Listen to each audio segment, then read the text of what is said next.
a the man from them finna. Skepp Ayaan. Tango pinda nchidoda nchipopa nchibuda. Ote au yembe ndiripo chifunza kuda. Ndo wapeka sema soki sikuruma kunge pinches.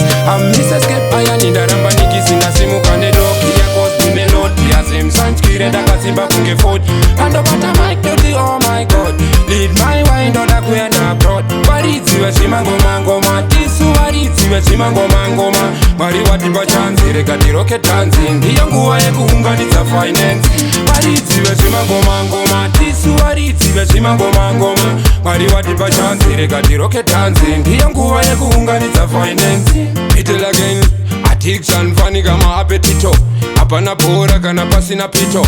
Igwenya gwenya manya unotenga tito. Kana sapesista manya iku hospital. Tatu wamietanda kuda wakuita lita. Tatamura lirikiriti mundishiteta. Tevera matsimba mumasuwechi watita. Ausosike pakuti ndigogwa mahita. Wechima ngoma ngoma. Tisu waritsi wechima ngoma ngoma. Mwari watipa chance reka tiroke dancing. Ndiyo nguwa yekuunganidza finance. Waritsi wechima ngoma ngoma. Tisu waritsi wechima ngoma ngoma. Mwari watipa chance reka tiroke dancing. Ndiyo nguwa yekuunganidza finance. I have to show them two colors. One day spinning American dollars. Vamwe vachingosha mavanika hippopotamus. Vamwe vacho ndivana doubting Thomas. Tapinda machiridza kuno kunyangwe kumiri. Penyu unotenderera fanika mavhiri. Vamwe vakasimuka nekutenderedza matiri. Ndakoti ndichingovaonesawo sezvazviri. Ndangopinda nchidoda nchipopa nchibuda.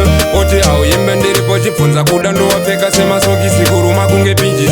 Mr. Skepp Ayaan ndaramba nikisi. Waritsi wechima ngoma ngoma. Tisu waritsi wechima ngoma ngoma. Mwari watipa chance reka tiroke dancing. Ndiyo nguwa yekuunganidza finance. Waritsi wechima ngoma ngoma. Tisu waritsi wechima ngoma ngoma. Mwari watipa chance reka tiroke dancing. Ndiyo nguwa yekuunganidza finance. Waritsi wechima ngoma ngoma. Tisu waritsi wechima ngoma ngoma. Mwari watipa chance reka tiroke dancing. Ndiyo nguwa yekuunganidza finance.